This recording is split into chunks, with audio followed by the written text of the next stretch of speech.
Today, we're diving into one of my favorite topics, a really fascinating and strategic weapon in chess, the English opening. It is, for my money, one of the smartest choices for players who are just looking to step off that beaten path of memorized theory and, just play chess. I mean, think about it. Are you a club player? You know that feeling, right? You spend hours trying to cram 20 moves of theory for the Ruy Lopez or the Sicilian, and then your opponent plays something you've never even seen before, and poof, it's all gone. It's so frustrating. Well, what if I told you there's an opening that relies way less on just memorizing lines and way more on understanding big, strategic ideas? That, my friends, is the English opening. It's the perfect escape from those thick, dense jungles of opening theory. So let's get into what makes it tick. The English is often called chess's sophisticated cousin because its whole approach is just different. Instead of this head-on fight for the center of the board, it tries to control everything from the flank. It all kicks off with one move, 1c4. Right away, this move signals a totally different kind of game. See, unlike 1e4 or 1d4, which jump right into the center, the c-pawn stakes its claim from the side, immediately putting pressure on that all-important d5 square. Now, after you play 1c4, the game can go in three very different directions. It all depends on how Black decides to respond. And honestly, understanding these three paths is pretty much the key to mastering this whole opening.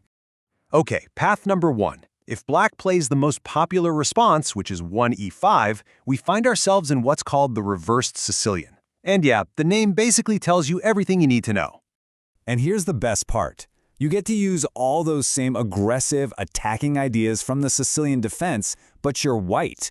That means you have an extra move, an extra tempo, as we call it. And that one single tempo can be a huge advantage, putting you firmly in the driver's seat right from the start. All right, let's look at the second path. What happens if Black just decides to copy you? They see your 1c4, and they play 1.c5. Well, this leads us into the Symmetrical English, and believe me, the feel of the game changes completely. This is not some quick tactical brawl, no way. The Symmetrical English is a slow, technical game of cat and mouse. It is all about patiently putting your pieces on the right squares and just waiting for that perfect moment to create a weakness. If you love the art of a long, strategic endgame, this is going to be your jam. And that brings us to our third major path. This one starts when Black develops their knight with 1nf6. We call this the Anglo-Indian, and it's maybe the most flexible option of them all. A lot of the time, it'll just morph into other openings entirely.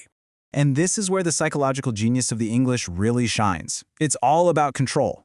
A lot of players use this move order specifically to avoid defenses they just don't like facing.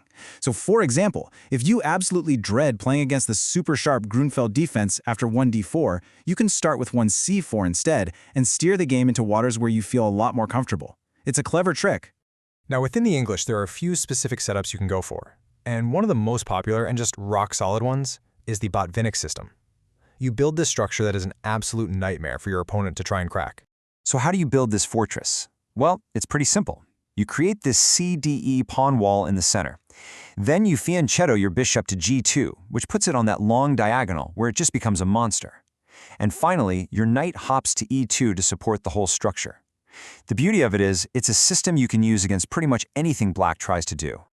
Of course, let's be real, no opening is perfect, and choosing to play the English definitely involves some very specific strategic trade-offs, so let's just break down the good and the bad.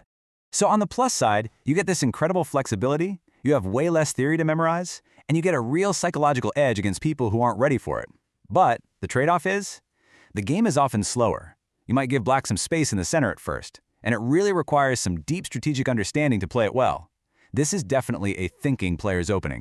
And all of this brings us to a really fascinating debate, one that gets to the very heart of why people choose this opening in the first place.